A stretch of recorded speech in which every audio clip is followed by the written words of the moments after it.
Selamat datang kembali di channel kami. Di video kali ini, kita akan membahas saham yang punya cerita menarik di balik pergerakannya. BBCA. Untuk menambah pemahaman, kita awali dengan melihat profil perusahaan, jenis usaha yang dijalankan, serta daftar pemegang sahamnya. PT Bank Sentral Asia Tbk, dengan kode saham BBCA, adalah bank swasta terbesar di Indonesia. Bank ini didirikan pada tanggal 21 Februari 1957 dengan nama Bank Sentral Asia NV dan pernah menjadi bagian penting dari Salim Group. Sekarang bank ini dimiliki oleh salah satu grup produsen rokok terbesar keempat di Indonesia, Djarum. BCA masuk ke dalam kategori buku 4. Perseroan tercatat melakukan listing di Bursa Efek Indonesia pada tanggal 31 Mei 2000 dan berkantor pusat di Menara BCA. Grand Indonesia Jalan MH Tamrin nomor 1 Jakarta. Kode pos 10310. Perusahaan didirikan pada tanggal 21 Februari 1957, sekitar 68 tahun yang lalu. Tanggal pencatatan di Bursa Efek Indonesia sejak tanggal 31 Mei 2000. Kurang lebih sekitar 25 tahun yang lalu. Perusahaan berada pada papan pencatatan utama. Sedangkan sektor keuangan dan subsektor bank, industri, bank, subindustri, bank. Adapun kegiatan usaha utama perusahaan, jasa perbankan. Kini, saatnya kita meninjau siapa saja pihak yang memiliki saham di perusahaan ini. Namun sebelum lanjut, perlu kami sampaikan bahwa data yang ditampilkan bisa saja sudah mengalami perubahan. Untuk informasi terbaru, silakan cek data terkini. 1. PT Dwi Muria Investama Andalan, 54,942%. Atau sebanyak 67,72 miliar lembar. 2. Robert Budi Hartono, 0,023%. Atau sebanyak 28,13 juta lembar. 3. Bambang Hartono, 0,022%. Atau sebanyak 27,02 juta lembar. 4. Pihak afiliasi pengendali, 2,455%. Atau sebanyak 3,02 miliar lembar. 5. Yahya Setia Atmaja, 0,03%. Atau sebanyak 34,8 juta lembar. 6. Saham Treasury, 0,023%. Atau sebanyak 28,31 juta lembar. 7. Masyarakat non-warkat, 42,463%. Atau sebanyak 52,34 miliar lembar. Langkah berikutnya adalah meninjau laporan keuangan yang disajikan. Bagian ini akan menunjukkan kepada kita bagaimana kondisi keuangan perusahaan berkembang, serta faktor-faktor apa saja yang memengaruhi hasil kinerjanya pada periode tersebut.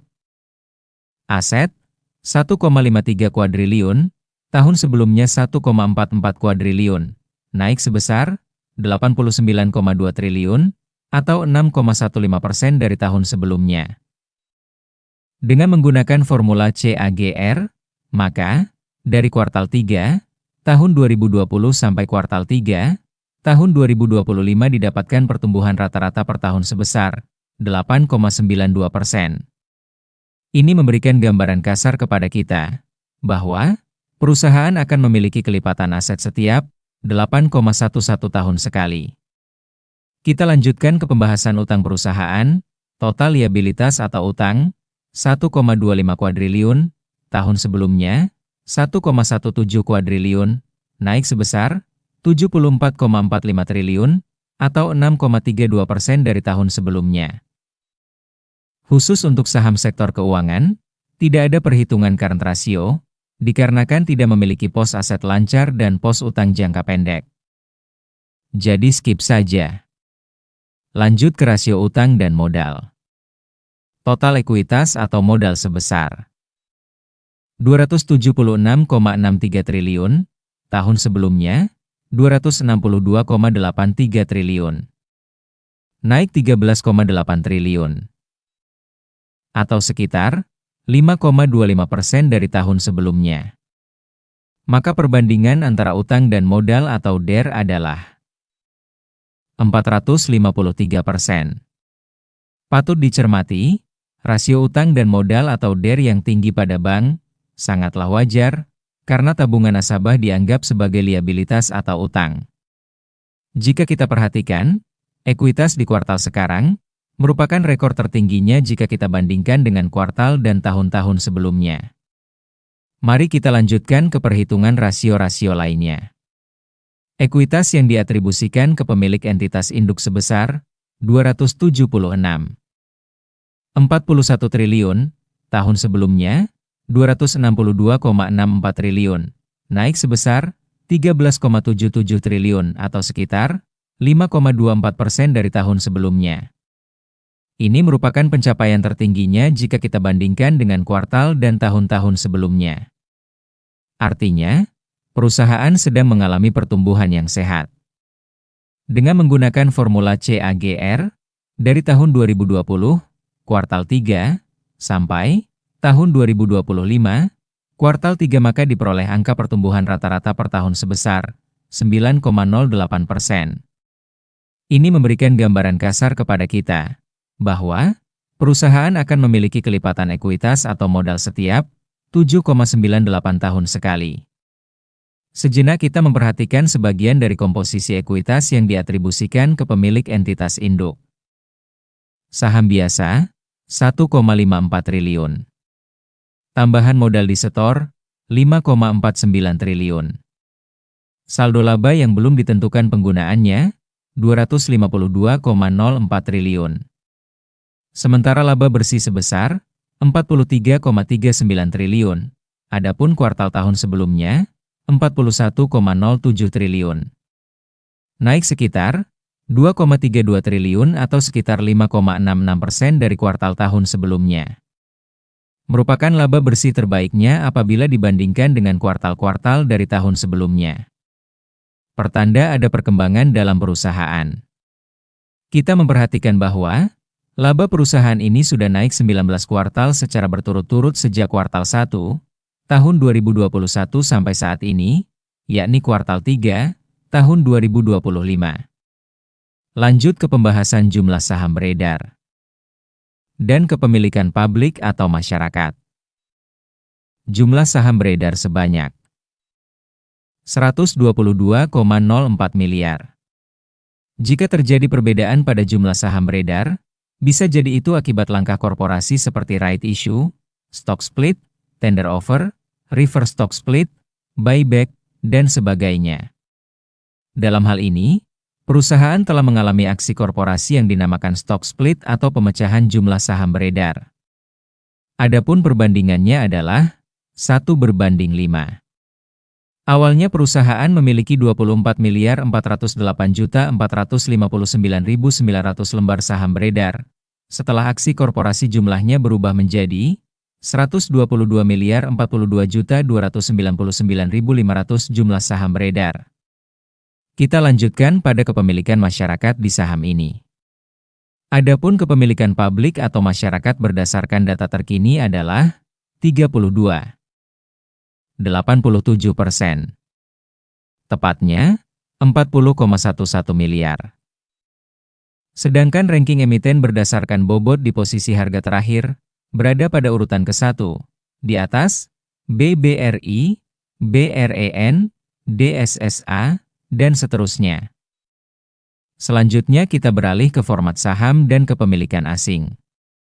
Kita mulai dengan format warkat, sebanyak 70,82 miliar lembar saham atau 57,45% masih berbentuk warkat atau kertas saham. Perlu difahami, bahwasanya warkat tidak bisa diperdagangkan secara digital. Adapun kepemilikan asing dalam format scriptless, sebanyak 40,97 miliar lembar saham atau 33,24%, sementara kepemilikan lokal dalam format scriptless, sebanyak 11,48 miliar lembar saham atau 9,31%. Sejauh ini bisa kita lihat bahwasanya kepemilikan asing sangat mendominasi dibanding kepemilikan lokal, dengan perbandingan 1:3,57. Sementara kepemilikan lokal terkini, asuransi, 1,82 miliar lembar. Perusahaan, 225,83 juta lembar. Dana pensiun, 328,49 juta lembar. Keuangan, 31,75 juta lembar. Individu, 7,97 miliar lembar. Reksadana, 926,77 juta lembar. Sekuritas, 101,3 juta lembar. Yayasan, 57,6 juta lembar. Lainnya, 3,29 juta lembar. Sedangkan kepemilikan asing terkini, asuransi, 594,82 juta lembar. Perusahaan, 1,94 miliar lembar. Dana pensiun, 6,46 miliar lembar. Keuangan, 2,86 miliar lembar. Individu, 320,04 juta lembar. Reksadana, 17,94 miliar lembar. Sekuritas, 12 miliar lembar. Yayasan, 261,92 juta lembar. Lainnya, 9,43 miliar lembar. Kita beralih ke tingkat likuiditas saham. Likuiditas adalah kemudahan konversi uang ke lembaran saham maupun sebaliknya. Maka di bulan Oktober 2025, rata-rata frekuensi 47.678 kali. Rata-rata nilai 1,18 triliun rupiah. Rata-rata volume 157,98 juta lembar.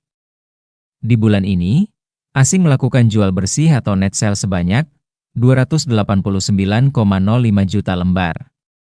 Adapun histori perdagangan di bulan sebelumnya, yaitu bulan September 2025. Rata-rata frekuensi 58.633 kali.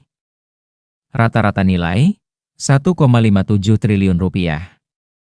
Rata-rata volume 201,42 juta lembar.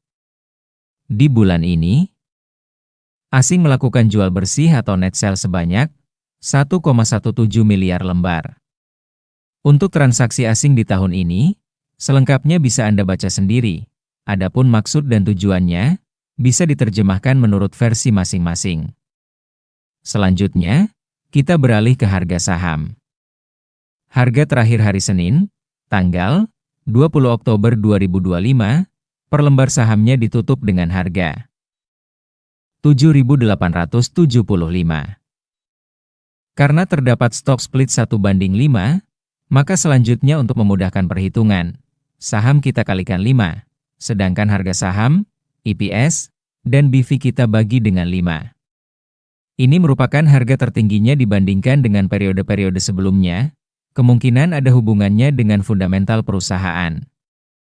Harga bergerak naik, terutama sejak tanggal 30 Juni 2022. Sudah naik 1,09 kali lipatnya. Tepatnya naik sebesar 8,62%. Sehingga jika menyimpan uang 20 juta pada tanggal 30 Juni 2022, maka pada saat ini, tanggal 20 Oktober 2025, akan menjadi 21.724.138. Ini belum termasuk dividennya jika ada. Kita lanjutkan ke perhitungan rasio-rasio. Adapun ROA 3,76%. Sedangkan ROE 20,93%. Sementara EPS 474,12. Akan tetapi, di satu kuartal sebelumnya pada tahun yang sama, telah terjadi penurunan EPS. Dalam jangka pendek bisa menyebabkan harga saham tidak akan naik, bahkan bisa terjadi penurunan harga saham, sebelum melanjutkan pada kenaikan selanjutnya. Yang menjadi pertanyaan sekarang, apakah kita harus menahan, menjual, atau menambah muatan? Untuk jawabannya, sepertinya kita harus memahami fundamental perusahaan secara menyeluruh. Selanjutnya, PE rasio, 16,61 nilai P rasionya terbilang cukup tinggi. Semakin kecil nilai PE rasio, umumnya semakin murah harga sahamnya. Meski begitu, nilai PE ini sangat bergantung pada harga pasar yang terus bergerak setiap waktu. Adapun BV, 2.264,92. Maka PBV, 3,48. Perlu diingat bahwa fluktuasi harga saham membuat nilai PBV bersifat dinamis dan dapat berubah setiap waktu. Kita hitung harga wajar saham berdasarkan Graham number. Sebelumnya, fahami bahwa ada banyak pendekatan untuk menilai harga wajar saham. Semuanya bersifat subjektif berdasarkan keyakinan masing-masing. Lumayanlah baraya sadayana tambah sebel, daripada tidak dihitung sama sekali. Jadi harap bijaksana dalam hal ini. Adapun Graham number 57,80. Graham number diperoleh dari hasil perkalian antara PE ratio dan PBV. Ketika Graham number suatu saham lebih besar dari 22,5, hal itu bisa diartikan saham berada pada valuasi tinggi, namun tetap harus dilihat dari kinerja dan kesehatan fundamental perusahaan. Harga wajar untuk saham ini, berdasarkan Graham number standar 22,5 adalah 4.915, sehingga berdasarkan nilai wajar tersebut, nilai ruang tumbuh atau room growth sebesar minus 37,59%. Sementara, selisih harga wajar dengan harga saat ini, atau yang lebih dikenal dengan margin of safety, adalah minus 60,22%, terlihat dari nilai keduanya. Saham ini dijual dengan harga premium. Mari kita lanjutkan dengan cash flow di kuartal ini. Aktivitas operasional 65,93 triliun. Aktivitas operasional bernilai positif, artinya lebih banyak uang yang masuk daripada uang yang keluar. Kemudian, aktivitas investasi minus 18,46 triliun. Selanjutnya aktivitas pendanaan minus 32,69 triliun. Sehingga arus kasnya 14,77 triliun. Maka kas dan setara kas 100,2 triliun. Perusahaan membagikan dividen. Silakan diperhatikan DPS, DPR, dan yield-nya.